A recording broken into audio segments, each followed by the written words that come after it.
Yes, yes, yes, yes.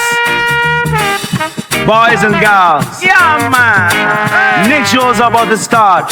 You hear right, big boss? We ready? A few seconds and we going live. Live. Let's go.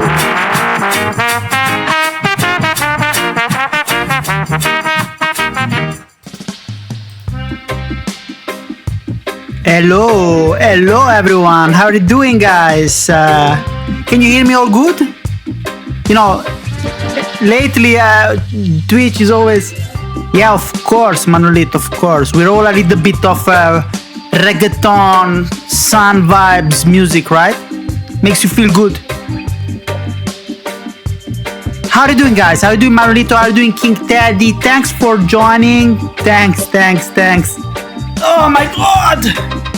It's been a while, eh? It's been a while. I have to admit, I was so packed with the work. Always playing Soccerverse, of course. Wait, Robkinson, amazing to have you here. Good morning. I think it's very early for you guys in Europe, in the old continent. I'm sorry. It's so tricky because I'm in Australia. Australia is 10 hours, 9 hours ahead of Europe. And, you know, for me now it's 6:45 in the evening of a Sunday. It's okay, but for you it's so early. So, wow, mwah, kisses. I don't know how you take kisses, but in Italy kisses is good. So thank you for being here, guys. How did you end up in Australia? Yeah, well, job, my friend, job. I studied in Switzerland. I studied remote sensing of environment, basically how to use satellites from space to monitor the environment. And then I wanted to study the coast, the beach, and I went to Australia for the master. And then I got a PhD here and now a job. But I'll be coming back. This is probably my last 2 years in Australia, and then I'll be back closer to my family because here Australia is beautiful, but it's too far, guys, too far. I need to hydrate a little bit. How are you guys? So Robkinson, thank you so much for being here. King Teddy, thanks so much for being here. How did you wake up very early today? It's like 7, right? 8 a.m. in your areas, I believe.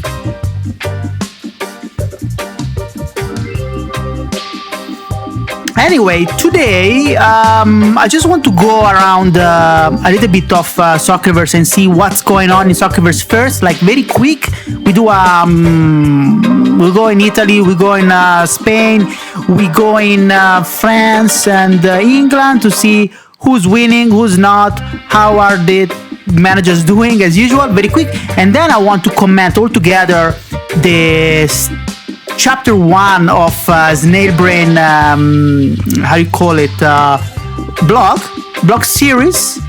So amazing guys. It talked about the past of Xaya, the past. So in my opinion, it's very important for staying bullish, because most people that don't know the past of Xaya and Snail Brain and the capabilities of these guys, and then how resilient they are, they, I think, struggle to understand how good this team is. So, in my opinion, I know everyone wanted the roadmap, everyone wanted the future, but I think it's good to start with the roots. Anyway, that's what we're talking about after the Soccerverse bit. 10:30 in Greece, not bad, better than 8:45 in King Teddy Place. Hello, Tiki! Guys, I love you so much, you know. I started the stream without much notice, and I said, we'll see who's joining, and the core audience is here, so, mwah, kisses. One day, I will offer you a pizza. Let's wait till the key coin to reach, I don't know, $1 at least, and then I'll offer you a pizza. In the spirit of Bitcoin, you know? The famous Bitcoin pizza. Okay, guys, let's go. Let's start a little bit going around Soccerverse, and then we'll talk about the blog, and then we just talk about whatever you want. Let's go. Let's start. Let's go. Let's start with I think what is the most exciting, not only because I'm Italian and I'm a manager of Napoli, as you know, but only because a lot of people in Discord is in Italy. So let's start with the Serie A. And I didn't prepare anything. I know I was supposed to prepare something, but I'm discovering things with you. First of all, thank you to myself, because I'm so good, I'm so strong that I'm first. Can I thank myself like shamelessly? I did it, too late, I did it.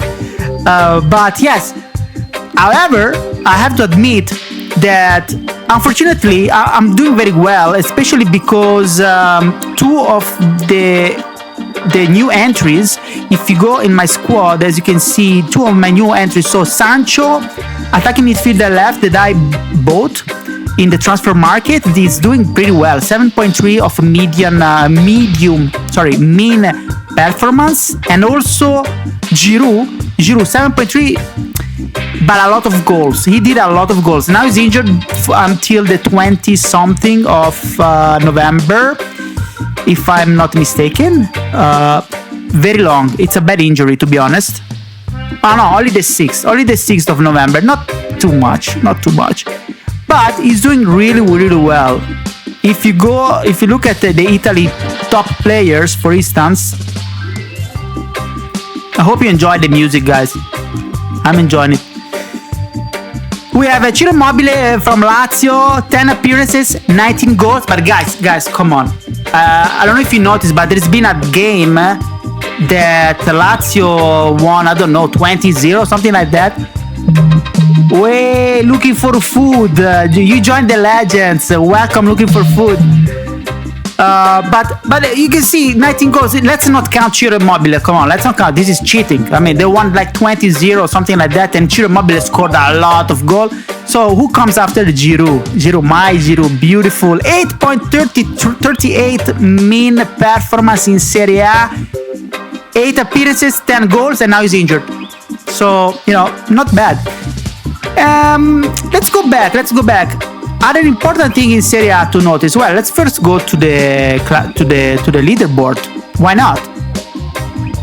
The standings. So Napoli, I'm sharing the first place with Green Furyx from Milan, manager of Milan, who is very, very, very good actually, and right below me, only 1 goal of difference between me and him. So it's very, very, very tight. And the most important thing is that I lost against Juve here. This loss is against Juve. That is very strong. Don't understand. It's not very on the high end of the leaderboard. I mean, of the standing in Serie A. But Juventus has a very good, strong team. But I lost, and Milan won 3-0. So it means that Green Furyx is a menace. Is treating my first position. Then we have Udinese by Tor Luis at 22 points, 6 points below the block of the top, so Napoli and Milan. And then Genoa, Snailbrain, the big boss of Soccerverse and Xaya, Snailbrain, of course, he's doing wonders. So, because he just came out from Serie B, last year he was in Serie B, and it's doing amazingly. Look, it's only 2 points from the third position and 10 points from the block of the top. But Genoa, the mean average, the average squad, the average rating is only 77, guys. So he's managing to get very good results with an average team. It reminds me of Rayo Vallecano in Spain. Rayo Vallecano that won La Liga last year with a similar average team. Let's call it average, but without being disrespectful. I mean, statistically average team. They won, but also, this is amazing because it shows you it doesn't matter if you have the strongest team ever if you don't know how to manage a team. So this is very amazing. It means that the game engine it's good. I think it's good. It's well balanced. It allows you to be on the top even if you don't have Barcelona. And then we have Lazio, Roma, Sassuolo, Monza, and Juventus in the middle of the standings. Inter, Hamburger. This is another topic. So, Hamburger is not here today. It's probably very, very late or maybe early in the morning in Miami. I think it was in Miami. Was it Miami? I think. Or California. I can't remember. Anyway, Hamburger, something happened. It's pretty bad. The Inter is in the 11th position after having won the Serie A last year. And this is probably what I call this, not malediction, how do you call the curse of the three competition. So Hamburger is actually playing on Coppa Italia and also Champions League. Let's have a look quickly at the history, the schedule of Hamburger, of Inter. And as you can see, he lost against Empoli, not a good team. Statistically, always at home, 2-1. So this is pretty bad, but they're still playing in Coppa Italia, and they are still playing, of course, in UEFA Champions League. One thing that I noticed that I feel I could share with Hamburger is that the last time that I checked this formation against very easy game in Champions League, for instance, this Kauno Žalgiris, it wasn't rotating much. Let's have a look. LA, you're right, Manolito, you're always right. What am I talking about?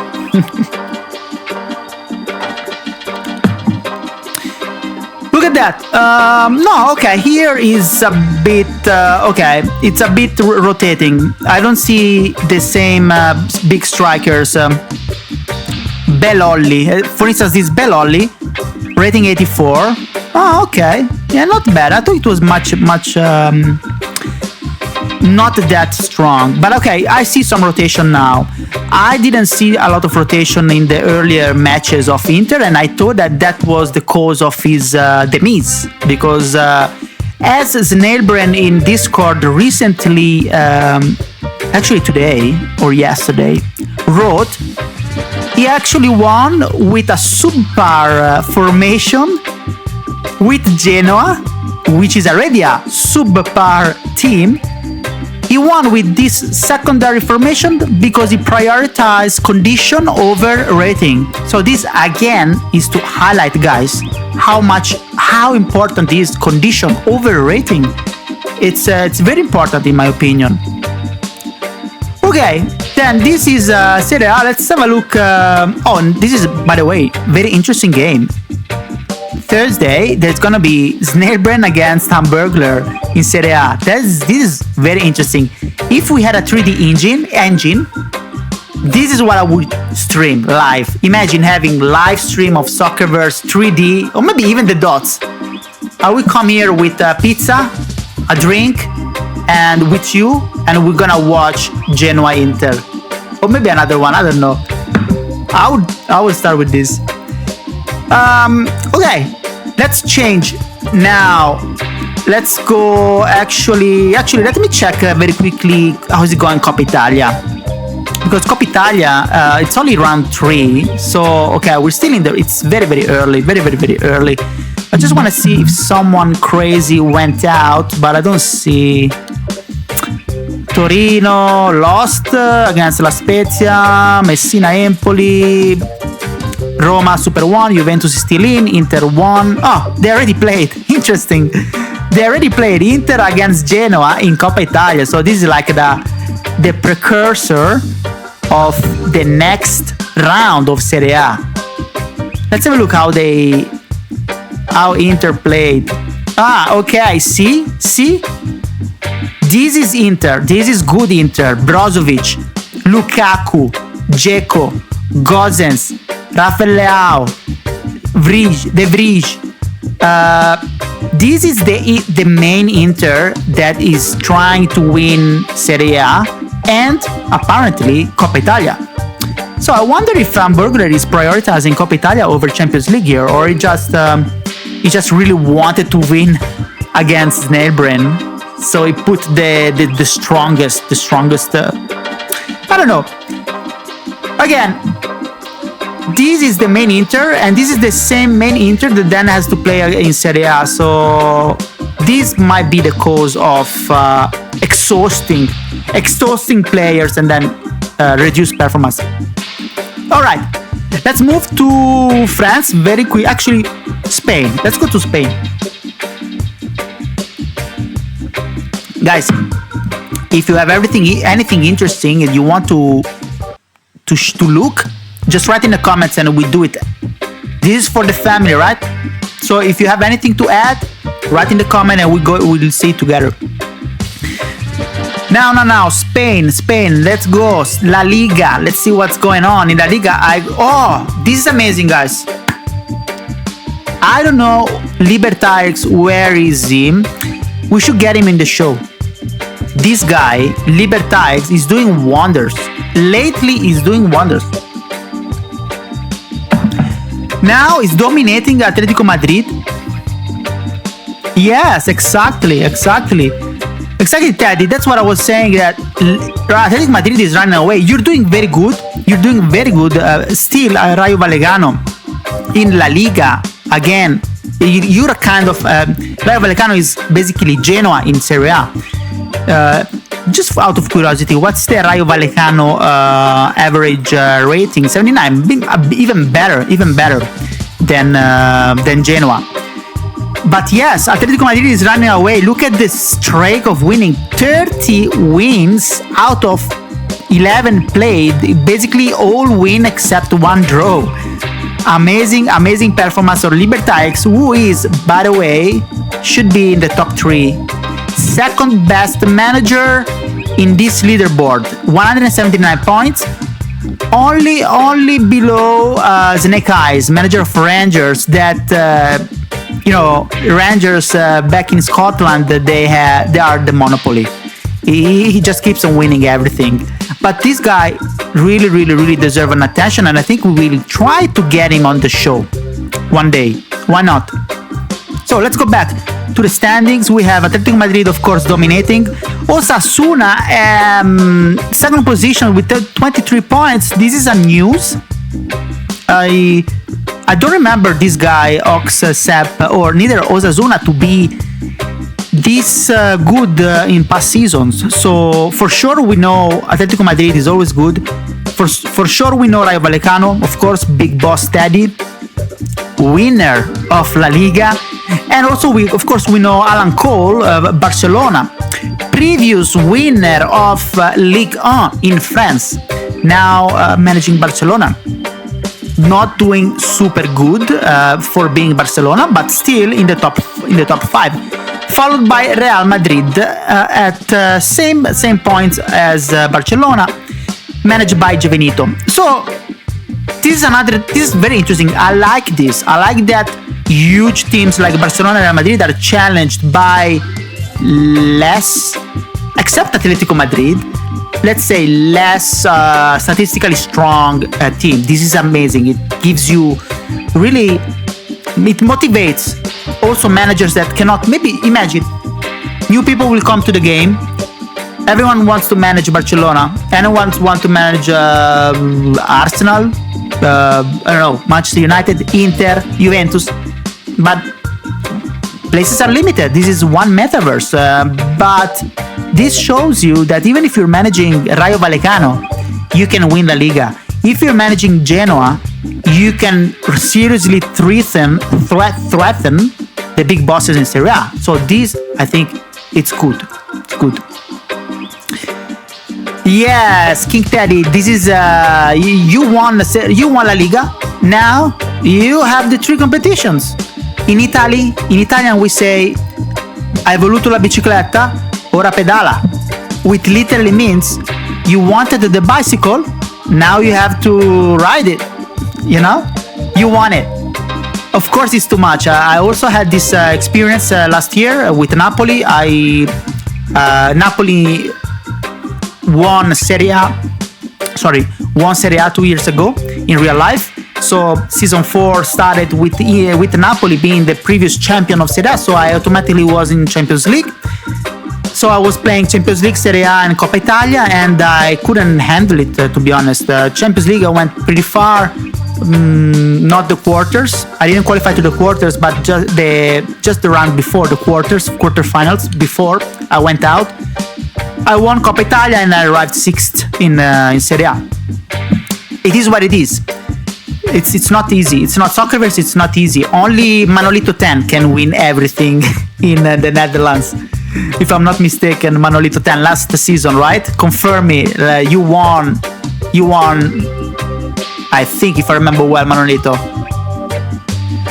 You won the Netherlands League and also the Cup, right? Not Champions League, of course, but anyway. That's it. Let's see what else. The best game. I want to see the best players actually. Confirm. Manolito confirms. Coppa del Rey. No. I want to see the best players. Gerard Moreno from Villarreal, and then we have Lewandowski. Of course, Lewandowski is rated at 98. By the way, Lewandowski, yes, he's also player of the month in La Liga. I haven't prepared it yet, but I have a script. I have the top 10, the top players for each. Actually, I have it. I will show you later. Remember me, I will show you the best formation of the month in Spain, Italy. I think I've computed the French and also Premier League, I believe. If I remember, I will show you the because I want to do a YouTube video, but for you that you're here, preview, VIP, big bosses, only for the big bosses. And then we have Vieira from Barcelona and Cadawere, Correa, Camello, Griezmann. Atletico Madrid is dominating. Look at that. But Taddy, look at that. You have Rayo Vallecano in 6th position. 10 appearances, 5 goals, 1 assist. Not bad. Let's go to France very quickly. I want to just see how it's going in France. Because also France is quite crowded. If I'm not mistaken, all of them, they're taken. Apart Strasbourg, I mean, they're managed. Look at that. No, not many actually. France is pretty empty. And again, another thing that I like, that I'm seeing right now in this season, and even the previous season, is that unmanaged team. So everywhere you see here available is an unmanaged. No one is managing. It's just AI. They're in the bottom. Most of them are in the bottom, apart Strasbourg, yeah. But rarely you see in the top 10 unmanaged team if there are many managed team in a league, which means that human skills matter, which is what we want for a social game like Soccerverse. So I don't want to spend too much time, but one thing that is good to see, I mean, it's new, is Paris Saint-Germain on top. Last year, only Marseille won with Alan Cole leading it, managing it, and now we have Paris Saint-Germain, 27 points, almost as big as Atletico Madrid in Spain, 3 points less than Atletico Madrid. So not bad. Followed by Nice, Lens, and Strasbourg and Toulouse. Marseille, after Alan Cole left for Barcelona, got taken by Zach Hector, who I think is an alt for Tiger Becker. I believe, I'm not sure, but it's not doing as good as last year. Last year, Alan Cole managed to win Ligue 1. Yeah, that is what it is. When someone is good, it's good. Now, I want to see Premier League. Let's have a look at the Premier League.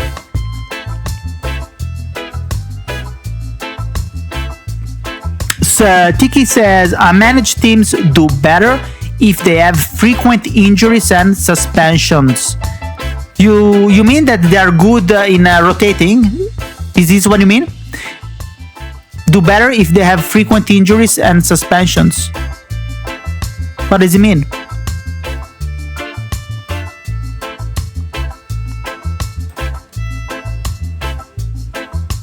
they are forced to rotate then. Yeah, for sure. Yeah, you're right. I know what you mean. Yes, because sometimes people don't rotate as they should, and they mess up. They mess up, and AI, I mean, the bot, the unmanaged teams are better wired to manage the situation. That's for sure. That's for sure.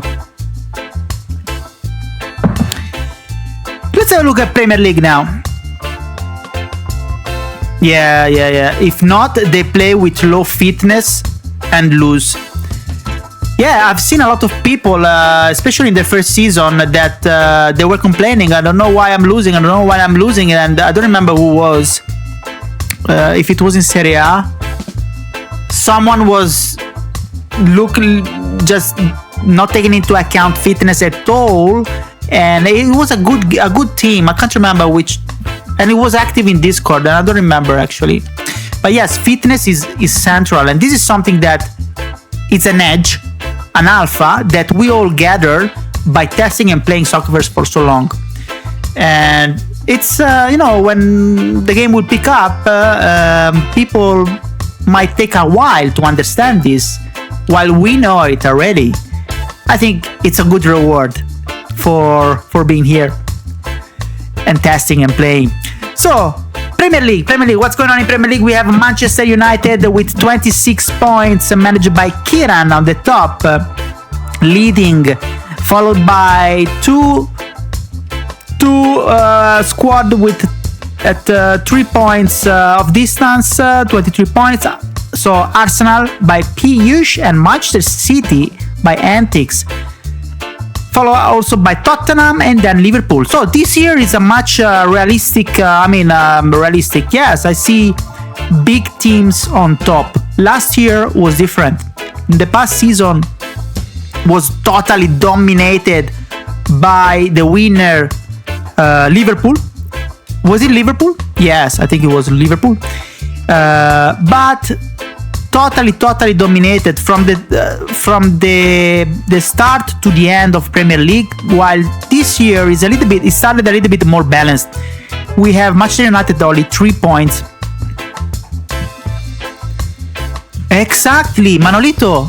My God, Manolito. Next time you with me, Next time, Manolito, I want your face next to mine with Mike, and we do it together, because it was El Tuco managing PSG.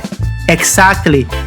The problem is that he wasn't managing at all fitness, and he had players, super strong players. I think Neymar was playing there, totally at zero, injured, zero fitness, and he was losing. And actually, PSG was very, very down. Yeah, exactly. Manolito is a source of Soccerverse wisdom that is like Wikipedia, you know.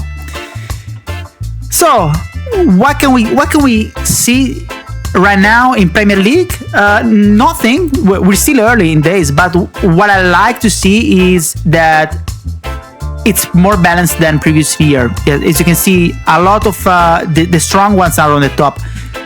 Manchester City also is in third position. But again, Liverpool, who is playing 3 competitions, is in 5th position.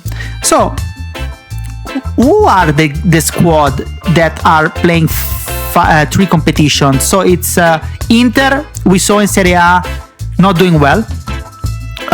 There is Liverpool, 5th position in Premier League, not too bad.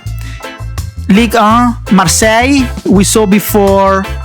Where was Marseille? I don't remember, but not on the top. The top was PSG. And in Spain, who won? Rayo Vallecano. I think at the end of the day, King Teddy, I think you might be the best one across the major 4 championships that is playing 3 competitions. I think you are the highest one. Let me double check very quickly in Spain, because you were 3rd position, right?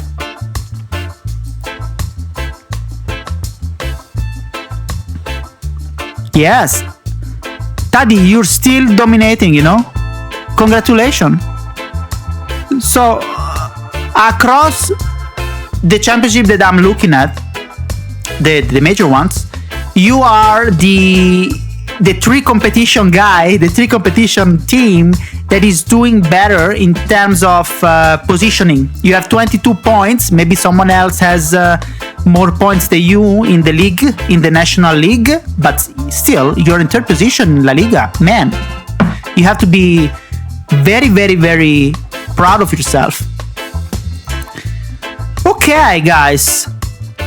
We were in Spain. Sorry, we were in Premier. Let's have a look at Premier.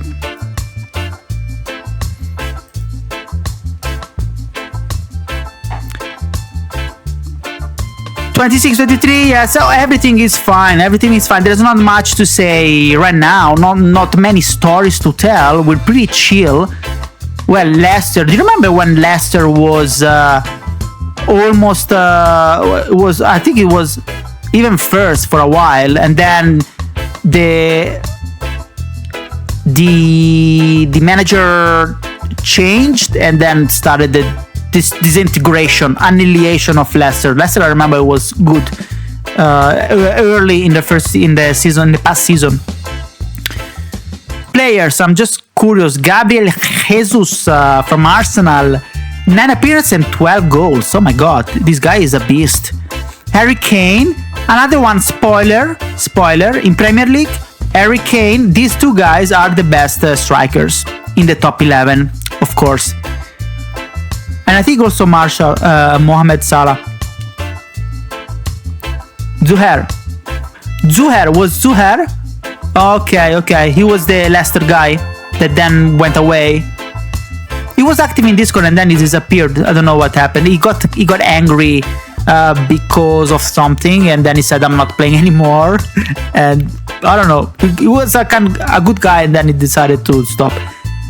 No, doesn't matter. We're good. Let's have a look at transfer market. So transfer market, nothing much is happening anymore. The highest rating guy is Algerian from Anderlecht. Slimani, a striker, is going away for 9 million, almost 9 million, which is nothing, to be honest. For an 84, it's not. Nobody's fighting probably. Who's bidding? Oh my God, a lot of because it started at 4 million. It's because he's old. Yeah. I mean, 36. He's old. He's my age. I'm saying, and I'm old. For soccer, I'm old, but I'm still very good. We should play together, guys. One day we go, we meet, we do a Soccerverse meetup. We play soccer for real, and then pizza. This is what will happen.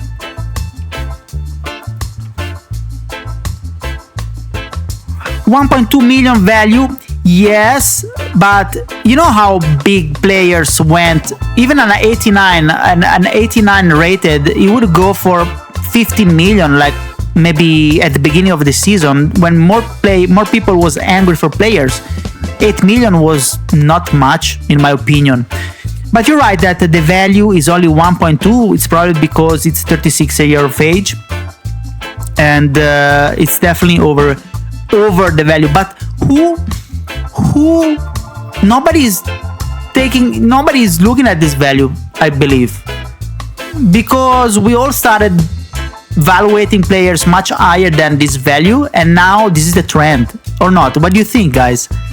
For example, when I had, Kvaratskhelia is a famous player. Everyone knows that is undervalued in Soccerverse right now, and the reality is big, okay. But for instance, Lozano, I sold Lozano. Now I don't want to look it up, but it was about 14 millions, and Lozano was 89, I believe, or 87, even not 90, maybe 87 rated striker. And I didn't check. Lozano is about I don't know, I would say around 30 years of age, or maybe younger, 28, something like that. I didn't look at the value. I looked at the previously sold striker of similar statistics and started my bidding war from there. I think this is probably because it's an illiquid market. We're talking about players, not tokens, all right? But it's similar. It's an illiquid. There's only a few people bidding for a few players, so you can get crazy evaluations. So, what are you saying?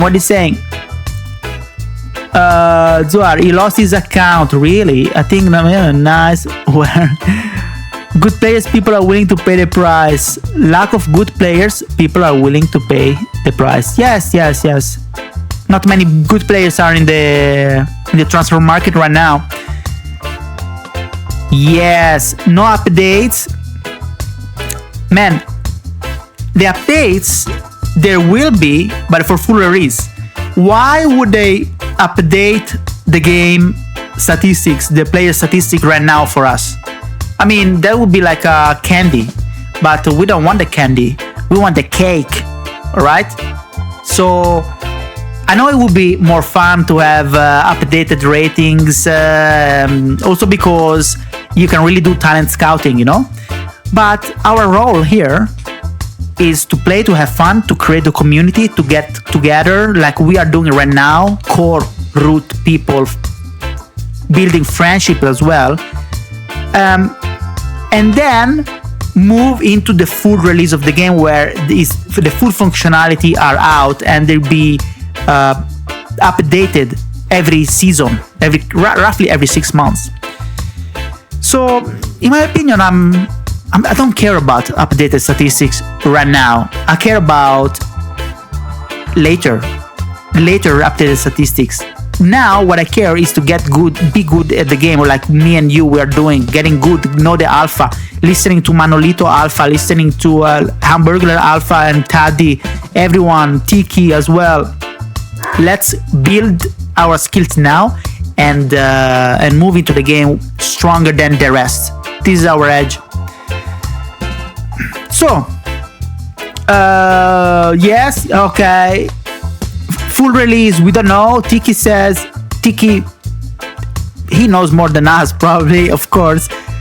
He says for Q4, guys. Let's be patient. Even if it might be later than Q4, I don't know. If it's Q4, it's very close. If it's next year, early next year, I really don't care. Let's get this game perfect. And then, my God, I'm very, very, very looking forward. Okay, guys, now let's move quickly to, let me see, how can I share? I want to show you some pictures. Give me 1 second. In the meantime, let's go here. Now, I told you that I wanted to show you the top 11, but I don't have it here. I'm sorry. I was kidding. I wasn't kidding. I don't have the pictures here because I'm using another laptop for the recording, and these pictures are downloaded in my personal laptop, which is downstairs. So I don't have it here. I'm sorry. But let's do like this. I either do another live with you in the middle of the week, or I just record the video and put it on YouTube, but I wanted to give it to you right now. What should I do, guys? What should I do? I will put it in Discord. Do you like it? After the live, I open the other laptop and I put look at this. Top 11 players of the month, statistics computed by myself with my own personal performance score of all the players in the Serie A, in La Liga, in the Ligue 1, and in Premier League. From the start of the season to 1 month, basically to now, a little bit more than 1 month. I computed the optimal formation. So the formation, the 4-4-2, is always 4-4-2 to be honest. But the formation that, with all the performance of all the players, optimizes the overall score, so that we know the strongest formation that could be built across a single league. This is the golden team. Then there is also the second picks, because sometimes you have players that are very, very close to the rating of, one position. One player is very, very close to the second best player. So there is the golden team, the silver team, so the second choices, and the bronze team, which is the third choices for each league.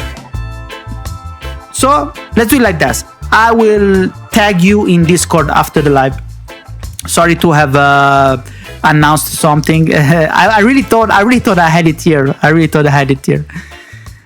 All right, let's move to Xaya.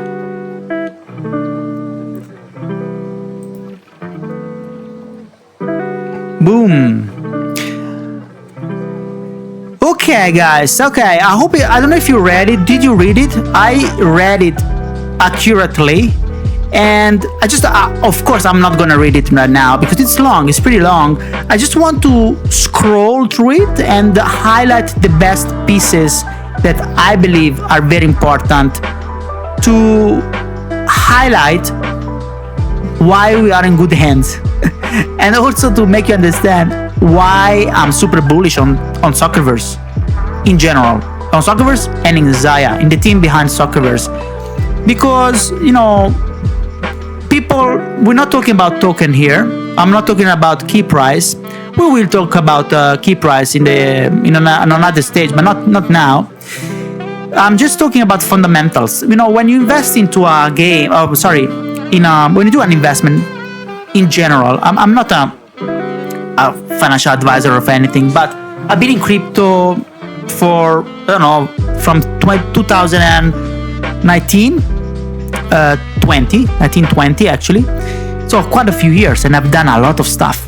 I'm a bit of a degen, airdrop farming, DeFi, shitcoins, meme coins, and then I invested. And usually when you actually invest for the long run, you want to do fundamental analysis and not trading, not volume analysis, not technical analysis. You cannot do technical analysis with a key coin, for instance, because there's no liquidity for now. There's no liquidity. So we are very small, very, very, very beginning. So how do you want to invest in Xaya? I'm not an ICO person. I didn't come as some of you. For instance, we have some people here in the chat that are older than me in Xaya terms that have been through the ICO cycle as well.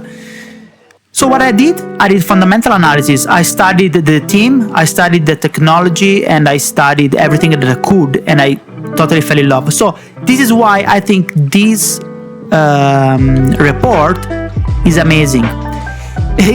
As I told you in the beginning of the video, it can be boring for newcomers because newcomers want roadmaps, want to know when the new shiny thing feature will come, when the hype will come, when the marketing will start to pump the bags, right? I understand. I've been in that position in other projects. But even in those other projects, there is always people that says, man, if you're here for the short term, it's not worth it. If you're here for the long term, this is what you need to read. So basically, the blog started with Xaya history. It started with why they do what they do. What is they actually explain also why they went into the decentralized games in the first place. And starting, what is very, very important to understand why I'm very bullish on this is because I love Bitcoin. So if you love Bitcoin, you are part of a kind of mentality where you want things to be trustless, which basically means that things have to work without being intermediate by someone else. So things have to work between me and you. If I want to send you money, it has to be a peer-to-peer transaction between me and you and nobody else.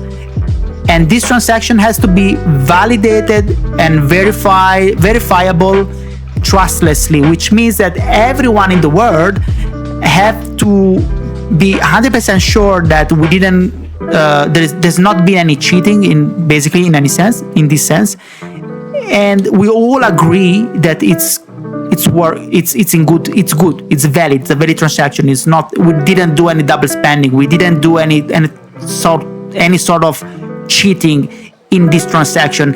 And this mentality applied to the decentralized game is exactly what makes Xaya Xaya. Basically, if you take the Bitcoin ethos and you transform it into a gaming company, you get Xaya. So this is a very, very bullish thing in my opinion, because the founders, the co-founders of Xaya, as is explained here in this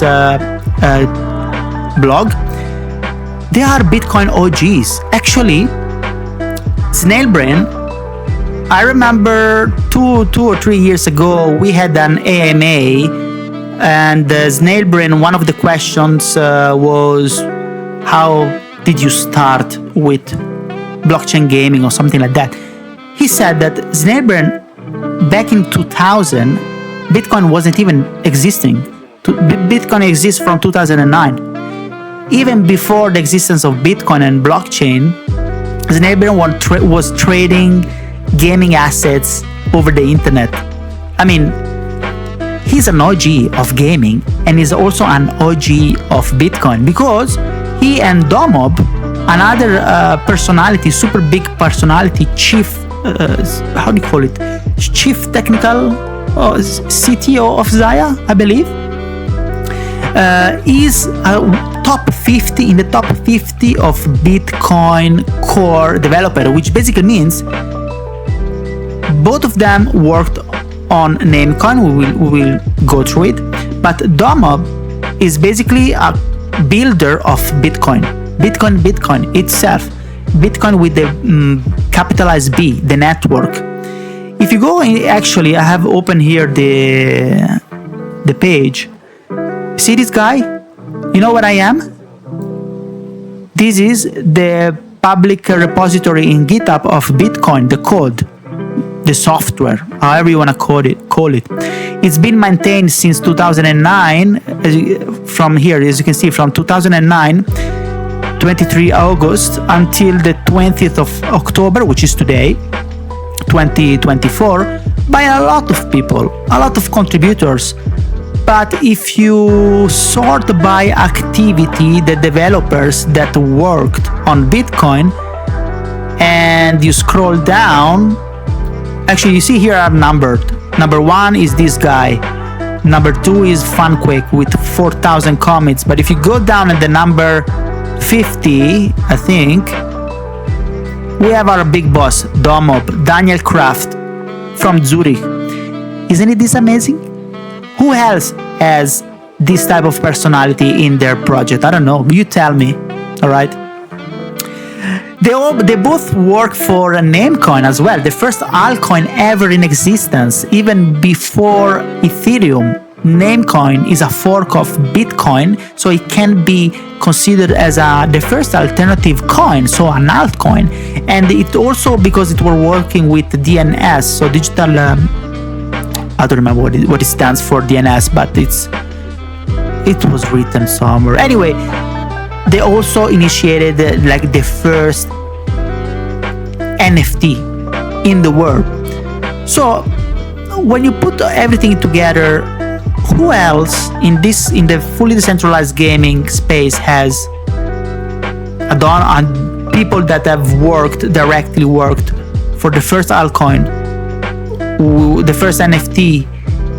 They developed the Bitcoin itself.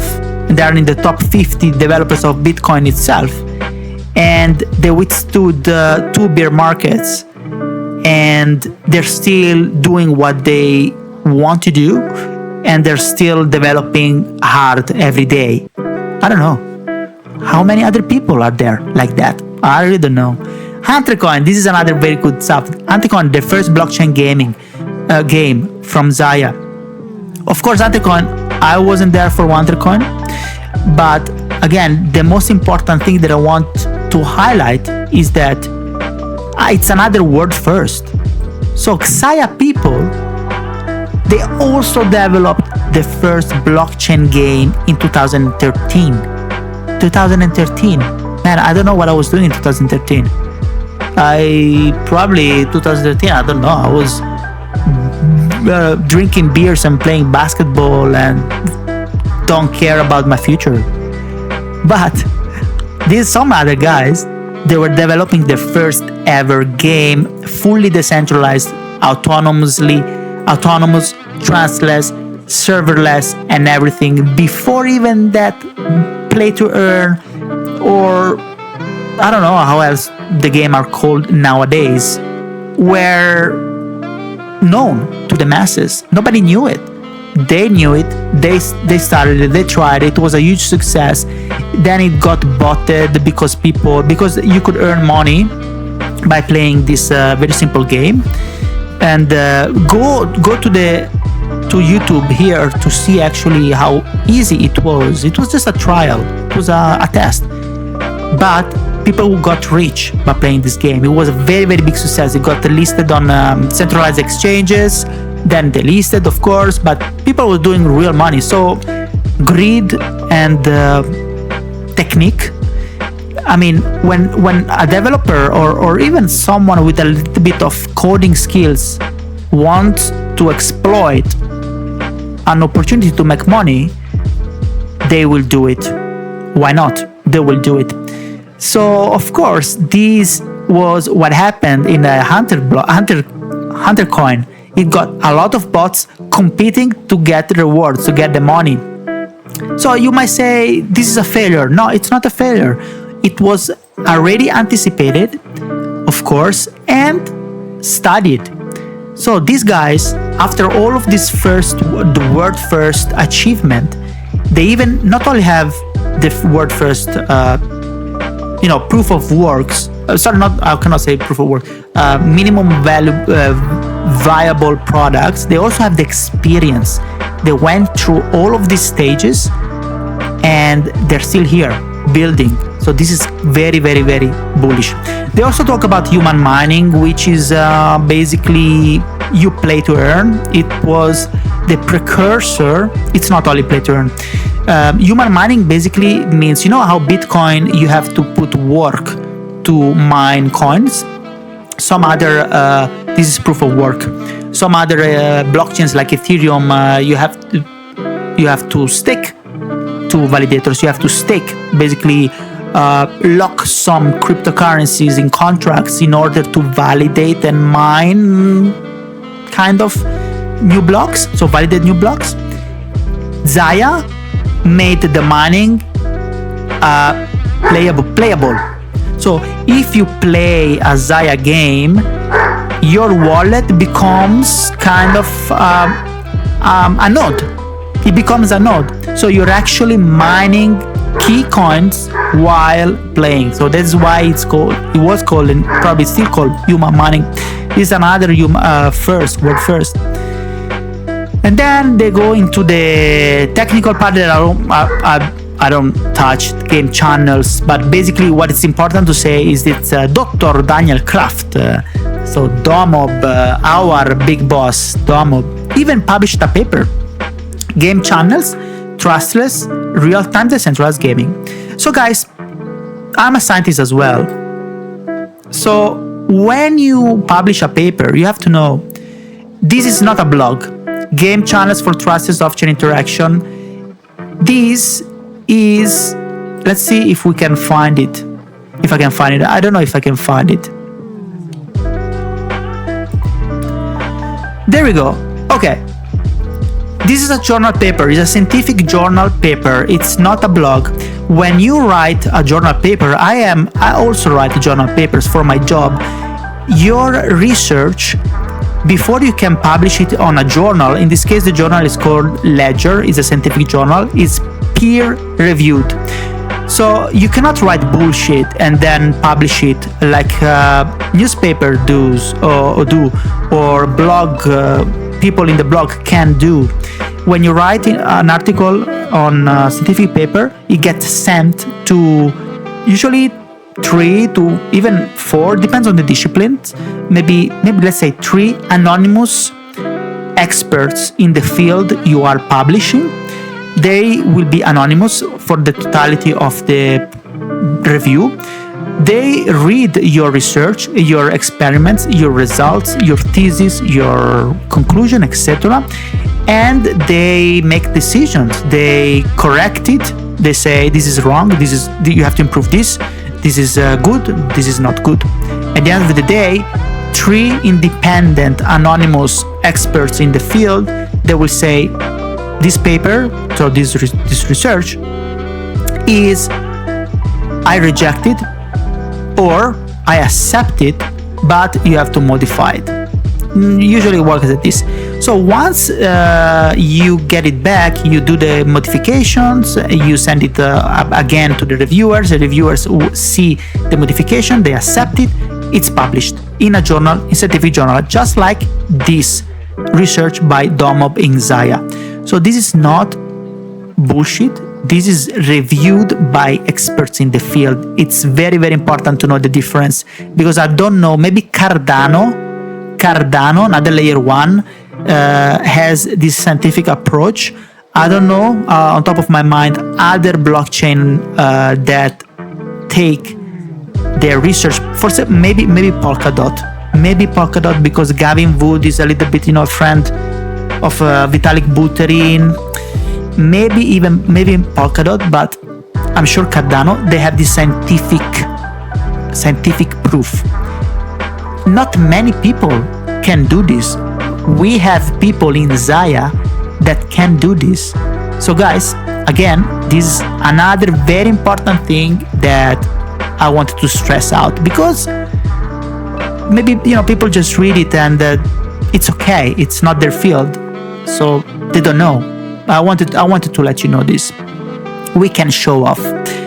Game set processors. They spoke about game set processor. I don't remember here if there is anything important. And then I think that's it, guys. That's it. This is it. It was very easy, very quick. I just wanted to see if you had some comments as well, and also to stress out this literally 2 or 3 points, not many, 2 or 3 points.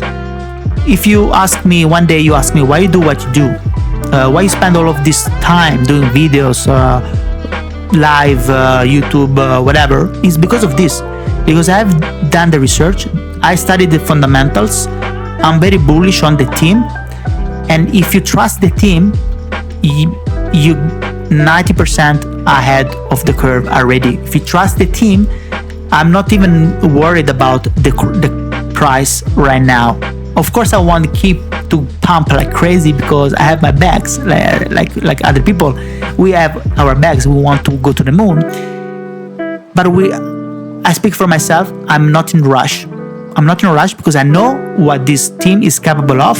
So I believe they deserve to have their time of enlightenment and their moon time. I believe it will come because of this, because of all of this fundamental research and analysis. Okay, guys, that's it. That's really it. Next part is Xaya ICO. Very interesting. We will see. I don't know. I'm very curious. I'm really curious about this. Xaya ICO, I know that it didn't go extremely well because it wasn't the end of the ICO craziness. So I wasn't there. I wasn't paying attention to ICO back then, but I think it was 2018. So I arrived a little bit later than that.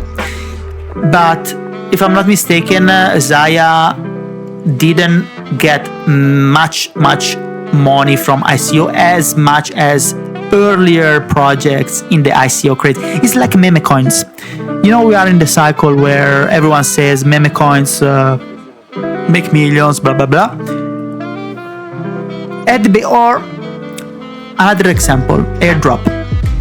Airdrop farming started last year when Jito, a Solana-based risk-taking protocol, dropped free token to the top, 20% of the wallets. I don't remember. But anyway, the guys that were eligible to get this free token in Solana by staking very, very small amount of Sol, they got 5 figures airdrop for free. So this started a crazy fight all over the internet, all over crypto. Everyone was starting to farm airdrop.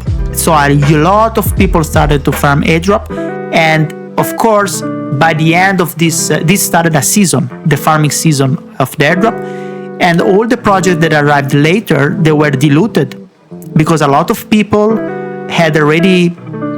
There was a lot of people farming the same projects, so diluting the rewards for everyone else. And I think the ICO went a little bit of like that. At the beginning of the ICO season, the projects were getting millions and millions, raining funds from everyone. And later in the season, this money was not available anymore, so people didn't get as much as money as the beginning of the season, and Xaya was one of that. So I'm very curious to read part 2. They were also talking about Torion. Torion is a massive multiplayer online game that Xaya is already developed, and you can go on YouTube and look for videos of Torion. It's pretty good. It's like EVE Online but on the blockchain. Soccermanager Crypto, which is Soccerverse, but back in the days it was called Soccermanager Crypto, then Soccermanager Elite, I already forgot, and now Soccerverse. Xaya Ships was a test that they did, but I didn't try it. XID is a protocol on the Xaya blockchain that is basically it's a fork of Namecoin. It's basically allowing us to chat in Soccerverse. You know, the chat in Soccerverse is powered by Xaya technology, the permissionless decentralized messaging. That's it. I think I might be oversimplifying. Rapchi is the coin of Xaya it's wrapped form, so available on Ethereum EVMs, Polygons, on Ethereum, on Polygon. It was available also on BNB, but I don't know if it's still on Binance chain. I think so. Maybe liquidity is a bit lower.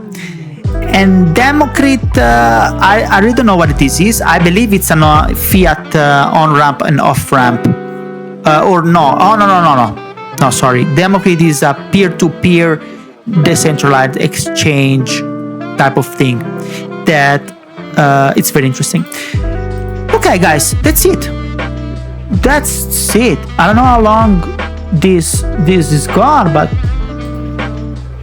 that's all I wanted to chat with you, to let you know, and that's it, guys. Guys, kisses. See you next time. As usual, Forza Napoli, Forza Soccerverse, Forza everyone. Goodbye. Goodbye, Manolito. Goodbye, Tiki. Goodbye, Robkinson. Goodbye, everyone. Ciao, ciao, ciao, ciao, ciao, ciao, ciao, ciao, ciao.